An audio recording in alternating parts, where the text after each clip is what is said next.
Bonjour chers élèves, j'espère que vous allez bien. Alors ravi de vous retrouver une nouvelle fois dans la quatrième séance des cours destinés aux élèves de la deuxième année du cycle collégial, la discipline informatique.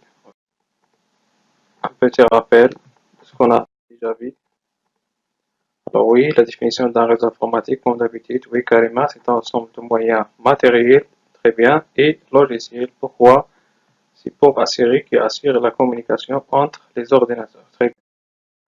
Donc oui, les avantages d'un réseau informatique, oui Karim, elle sert à quoi? À partager les ressources matérielles, très bien, et aussi logicielles.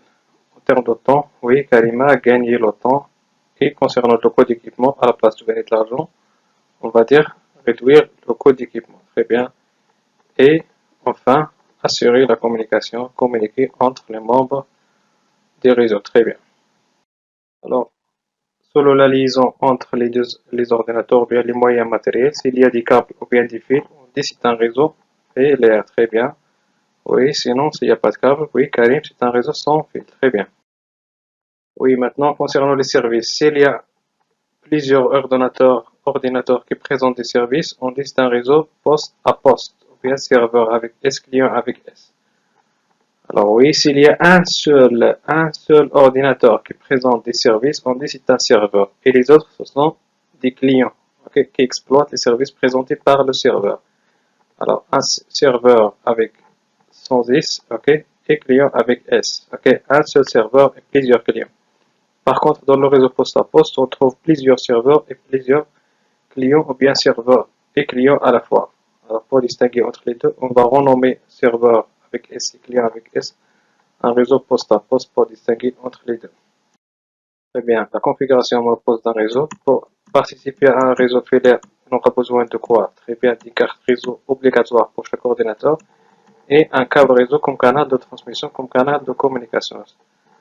Voilà, l'ancien câble à l'époque, juste un rappel, c'était le câble coaxial.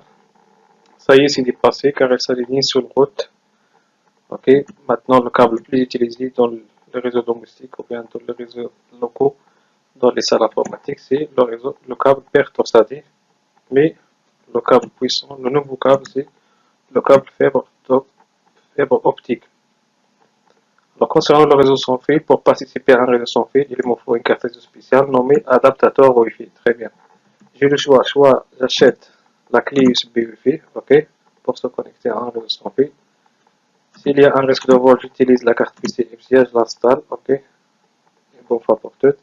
Si j'ai un ordinateur nouveau, portable, ok, ou bien les smartphones, les smart TV, j'ai déjà une carte réseau Wi-Fi, adaptateur Wi-Fi déjà intégré, nommé la carte réseau PC MCA Wi-Fi. Très bien. Alors, pour les deux ordinateurs, c'est facile, si vous vous souvenez, mais à partir de 3, ça devient difficile. On a essayé pas mal de fois, on n'arrive pas à trouver la solution. On a consulté ce qu'on appelle la topologie pour nous montrer la façon, la méthode, la manière, comment lier plusieurs ordinateurs. À partir de 3, ça commence la difficulté. Imaginez des ordinateurs, 100 ordinateurs, 1000 ordinateurs. Donc, on doit passer à la topologie. Alors, la topologie, c'est la manière, c'est la façon, c'est la méthode, c'est le comment, ok?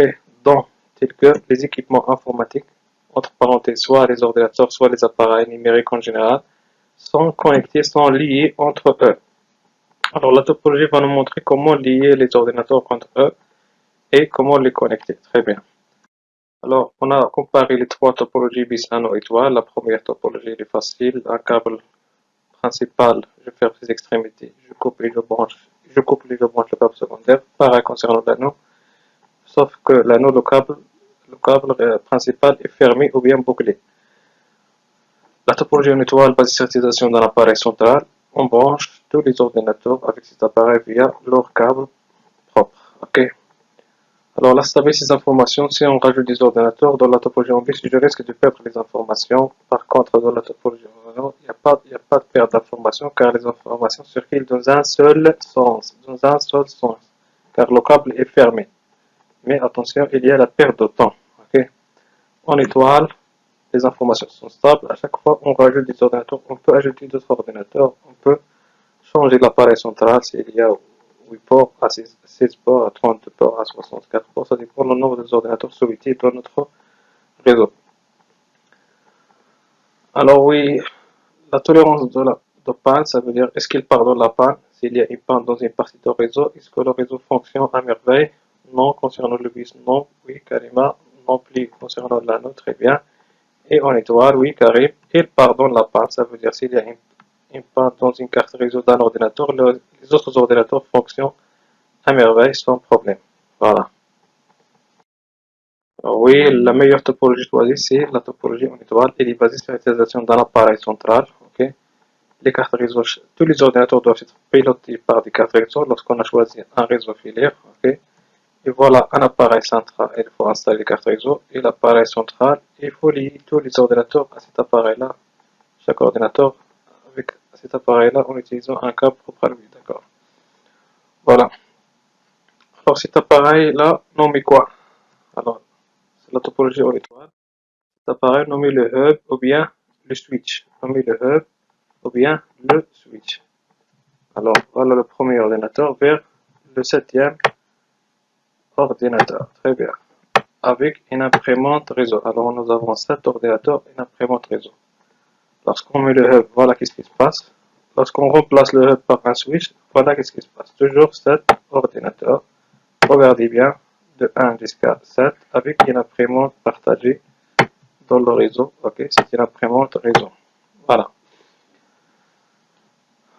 Alors, regardez bien dans le deuxième cas, en utilisant le switch. Regardez dans le switch.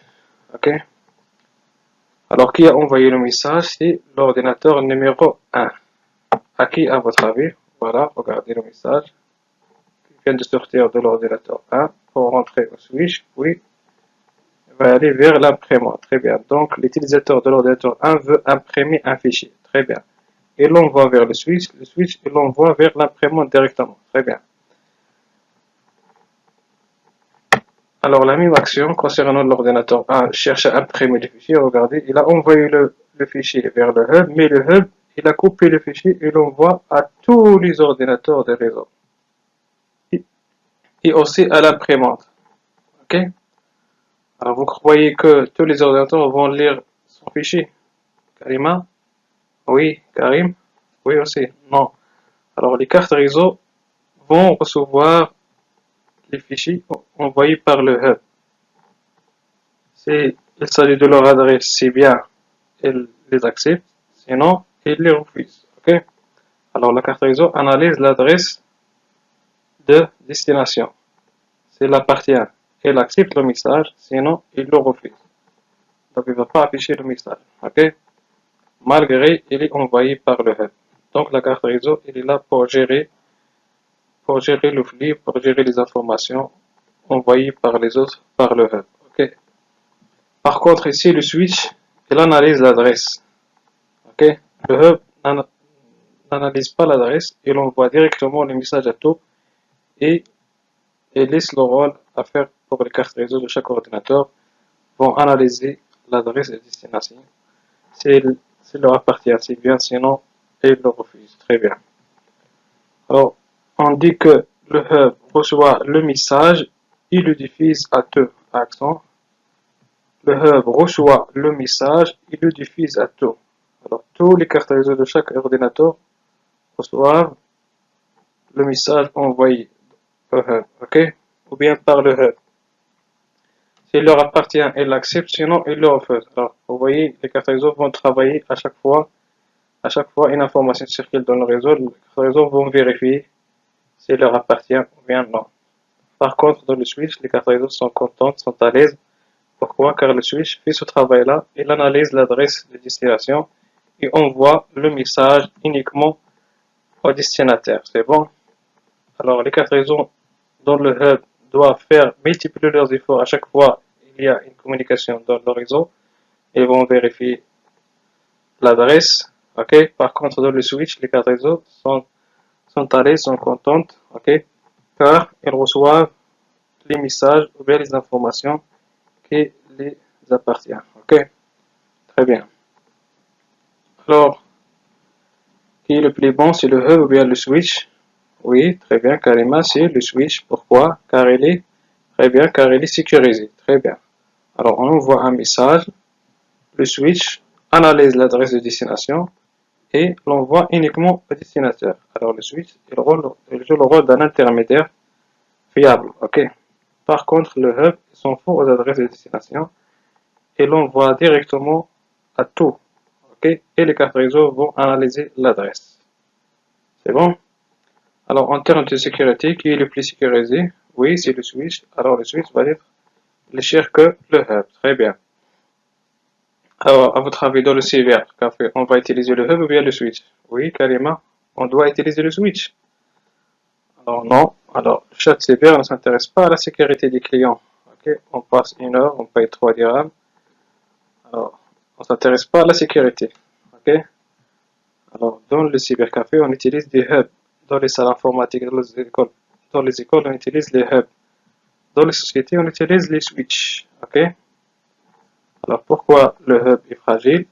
Car on peut espionner, on peut questionner la carte réseau, on peut demander à la carte réseau, ça demande des connaissances dans le domaine, on peut questionner la carte réseau, les messages perdus ou bien les messages refusés. Donc, on peut espionner toutes les informations circulées dans ce réseau-là.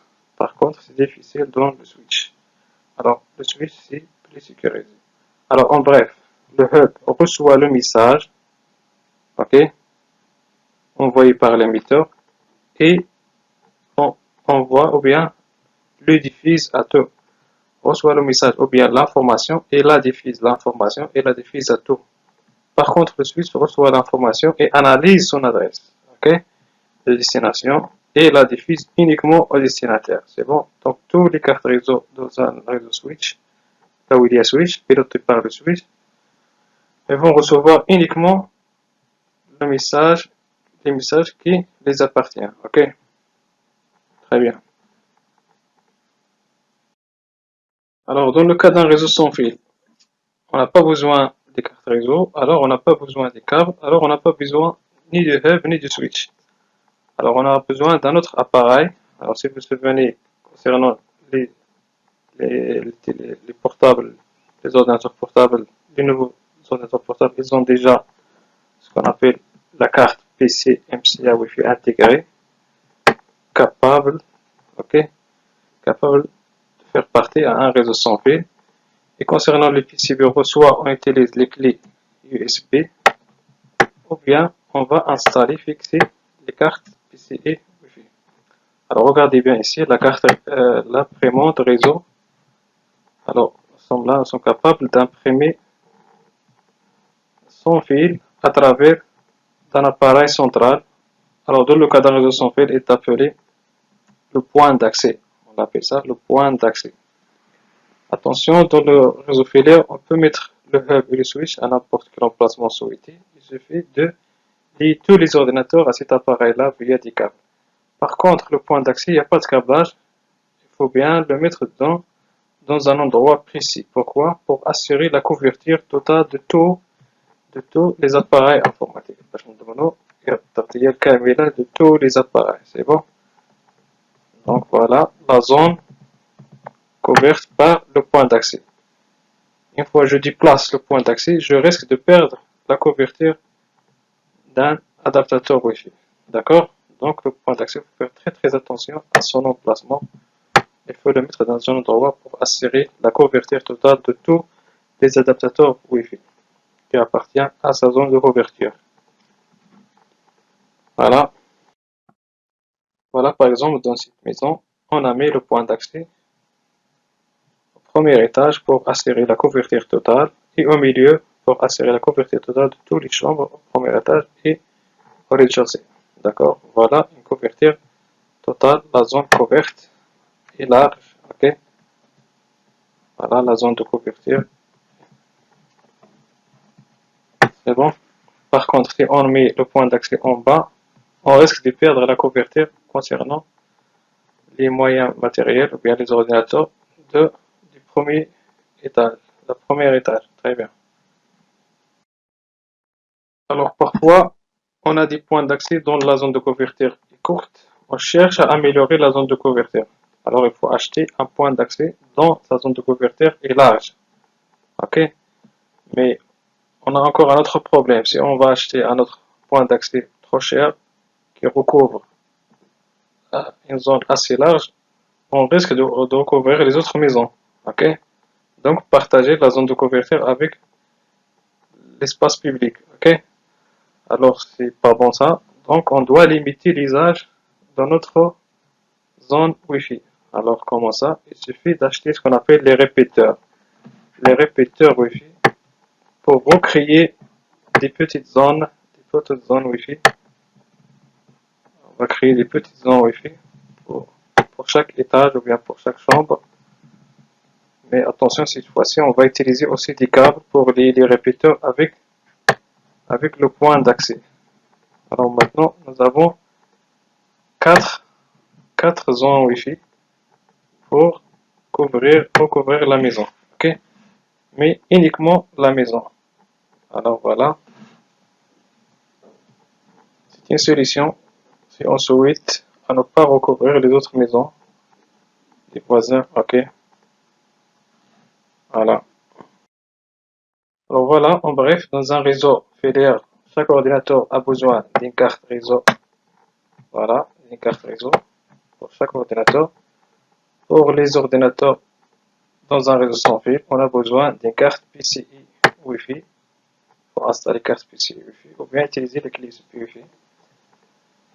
Pour plus de 3 ordinateurs, il faut utiliser la topologie en étoile qui exige l'appareil central nommé le hub ou bien le switch dans le cas d'un réseau filaire ou bien le point d'accès dans le cas d'un réseau sans fil. Le canal de communication, c'est les câbles dans le cas d'un réseau filaire, c'est les ondes radio hertziennes dans le cas d'un réseau sans fil. Vous voyez, on a le choix de choisir soit créer un réseau filaire ou bien sans fil. Lorsqu'on a choisi la topologie en étoile, dans le cas d'un réseau filaire, il faut acheter soit le hub, soit le switch. On a vu la différence entre les deux. En termes de sécurité, c'est mieux d'utiliser le switch. Si on ne s'intéresse pas à la sécurité, on utilise le hub. Alors, dans le cas d'un réseau sans fil, on a besoin d'un appareil qui va recouvrir tous les points d'accès, tous les adaptateurs Wi-Fi, appelés le point d'accès. D'accord? Alors oui, est-ce qu'on peut agrandir notre réseau?